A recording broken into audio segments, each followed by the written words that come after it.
Hey guys, Matthew here. In this video, I'm going to talk to you about this denoiser option that you find right here underneath the renderer options. Well, it's actually within it. It's just in its own little section. So you'll notice in general, when you render something in V-Ray, you get all this kind of like noise, it looks all quite dusty and stuff. That's because there's actual noise elements that are kind of embedded within the rendering process itself. And you can sit there and you can bump up a whole series of settings to try and start getting rid of them. Or you can apply this post-processing option called the denoiser. So I've already rendered out a denoiser render, and you'll notice that it looks fairly noisy still. That's because I'm on the RGB color channel. Now, you'll notice that when you turn it on and you press render, instead of just having RGB color and alpha, which if I go back to my one without the denoiser, you'll notice that it's RGB color and alpha, they're only there.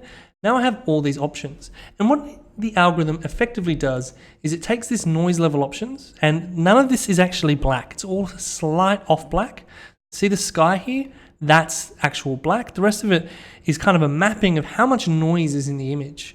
And there's a fair bit of noise on this particular section here. So if we go back to RGB color, this area there is extraordinarily noisy in the context of things. So if you had a whole bunch of like bright white spots, that would equal a lot of noise.